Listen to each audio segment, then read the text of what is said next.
There are moments when ambition whispers louder than wisdom, when the hunger to be seen slowly drowns out the call to be faithful. We've all felt it, that pull to grasp what isn't yet given, to secure influence before trust, power before character. And when that voice goes unchecked, it doesn't just shape decisions. It reshapes destinies.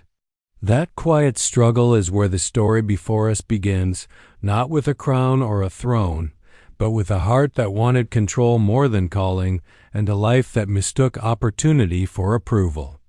Abimelech's story unfolds in the aftermath of Gideon's deliverance of Israel, a time when the nation should have been resting in gratitude and obedience.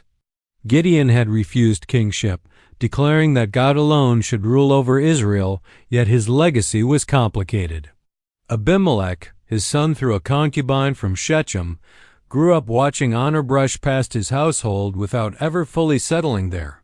When Gideon died, Abimelech seized the moment, appealing to his mother's family and framing his ambition as unity. Better one ruler than many. The people listened, not because God had spoken, but because Abimelech spoke persuasively. With silver taken from a pagan temple, he hired men of violence and murdered his 70 brothers on one stone, securing a throne soaked in blood. Only Jotham, the youngest, escaped. Jotham later stood on Mount Gerizim and spoke a parable that cut deeper than accusation. He told of trees seeking a king, rejected by fruitful olive, fig, and vine, until the worthless bramble accepted the role, offering shade it could never truly give. It was a warning, not just against Abimelech, but against a people who preferred control over calling. For 3 years Abimelech ruled, but the presence of God was not with him. Instead, unrest grew. God allowed division to rise between Abimelech and the leaders of Shechem, turning allies into enemies. Betrayal followed betrayal, violence answered violence, and the kingdom built on fear began to fracture from within. The downfall came as ruthlessly as the rise. Abimelech crushed Shechem in revenge, sowing its ruins with salt, and then moved on to conquer Thebez. But there, in a moment that felt almost quiet compared to the carnage before it, a woman dropped a millstone from a tower, crushing Abimelech's skull. Desperate to preserve his pride, he begged his armor-bearer to kill him so it would not be said that a woman struck him down. Yet Scripture records the truth plainly. God repaid Abimelech for the evil he had done, and the violence he unleashed returned to him in full measure.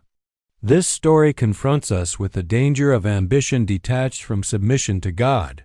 Abimelech wanted authority without accountability, influence without obedience, and leadership without the presence of God. His life warns that success achieved through manipulation may look secure for a season, but it carries the seeds of its own collapse. God is not mocked by appearances, and no throne stands firm when it is built in defiance of his ways. There is also a sobering lesson for those who follow without discernment. The people of Shechem empowered Abimelech because his words appealed to their interests, not because his character reflected God's heart.